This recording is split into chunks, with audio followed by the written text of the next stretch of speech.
السلام علیکم ورحمۃ اللہ وبرکاتہ۔ چینل پر آنے کے لیے آپ سب کو خوش آمدید۔ آج کی اس ویڈیو میں انشاءاللہ العزیز ہم کچھ حروف کے بارے میں بات کریں گے جن کا تعلق تجوید کے ساتھ، تجوید کے قواعد و ضوابط کے ساتھ ہے۔ تو ویڈیو شروع کرنے سے پہلے آپ سب سے گزارش ہے کہ چینل کو سبسکرائب کیجیے گا تاکہ ہر نئی ویڈیو آپ تک بر وقت پہنچ سکے اور آپ ان سے فائدہ اٹھا سکیں۔ تو آئیے دیکھتے ہیں اسکرین پر جو 6 حروف دکھائی دے رہے ہیں، حمزہ، ہا، عین، حا، غین، خا۔ ان 6 حروف کو تجوید میں حروف حلقی کہا جاتا ہے۔ تجوید کی کتابوں میں حروف حلقی کا نام دیا گیا ہے۔ اب ان حروف حلقی کا ایک اور بھی قاعدہ یا ضابطہ یا قانون ہے تجوید کی کتابوں میں۔ وہ کیا ہے؟ وہ یہ کہ ان حروف حلقی میں سے کوئی بھی حرف حلقی نون ساکن یا تنوین کے بعد آ جائے تو اس وقت نون کی آواز کو ظاہر کر کے پڑھیں گے۔ نون کی آواز کو ظاہر کر کے پڑھنے کو اظہار حلقی کا نام دیا گیا ہے۔ تجوید کی اصطلاح میں اس قاعدے کو اظہار حلقی یا اظہار حقیقی کہا جاتا ہے۔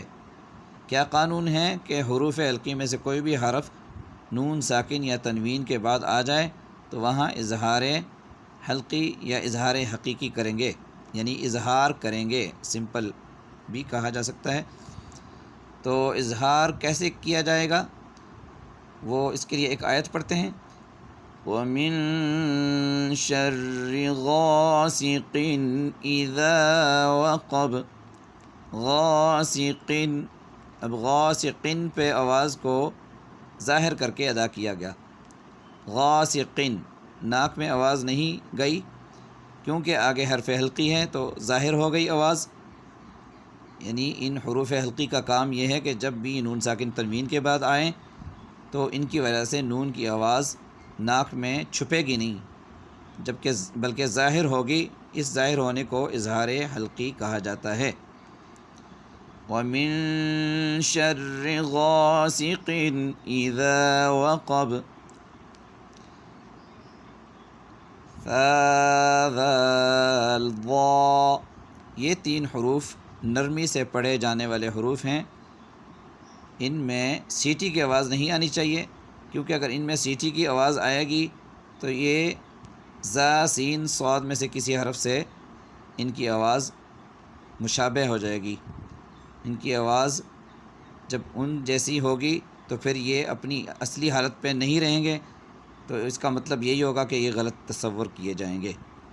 تو اس لیے سیٹی کی آواز سے بچ کے اس کی ادائیگی ہو۔ فا، ذال، ضا، ان کو نرمی سے ادا کیا جاتا ہے، اس لیے ان کو نرم حروف بھی کہتے ہیں۔ زا، سین، صاد، سیٹی والے حروف ان کو کہا جاتا ہے تجوید میں حروف صفیریہ۔ تو زا، سین، صاد میں سیٹی کی ادائیگی ضروری ہے تاکہ ان کی آواز ان حروف جیسی معلوم نہ ہو۔ اب یہ 4 حروف، ان کو حروف شفوی کہا جاتا ہے تجوید کی اصطلاح میں۔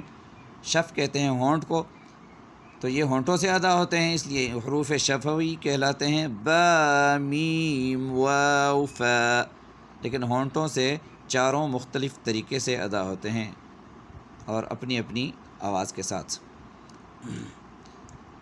خا، صاد، ضاد، غین، طا، قاف، وا، یہ 7 حروف ہیں جو کہ تجوید کی اصطلاح میں ان کا نام ہے حروف مستعلیہ، یعنی ان میں ایک صفت پائی جاتی ہے استعلاء کی۔ استعلاء کی صفت یعنی کہ استعلاء کا مطلب یہ ہے کہ اٹھنا، استعلاء کا مطلب ہے اٹھنا۔ اس میں ان کی ادائیگی میں زبان اوپر تالو کی طرف اٹھتی ہے۔ جب تالو کی طرف اٹھتی ہے تو یہ حروف پر ادا ہوتے ہیں، اور یہ جب پر نہیں ادا ہوں گے تو ان کی آواز بھی غلط تصور ہوگی، ان کا مخرج غلط ہو جائے گا۔ اس لیے ان میں استعلاء کی صفت باقی رہنی چاہیے۔ حروف مستعلیہ 7 ہیں جو ہر حال میں پر پڑھے جاتے ہیں۔ خا، صاد، ضاد، غین طا قاف وا. اب قاف کو ہی لے لیجئے یا کسی بھی حرف کو لے لیجئے. اگر آپ اس قاف کو پر نہیں پڑھیں گے، زبان اوپر اٹھائیں گے نہیں، استعلاء نہیں کریں گے، تو یہ تو کاف بن جائے گا، یہ والا کاف باریک والا.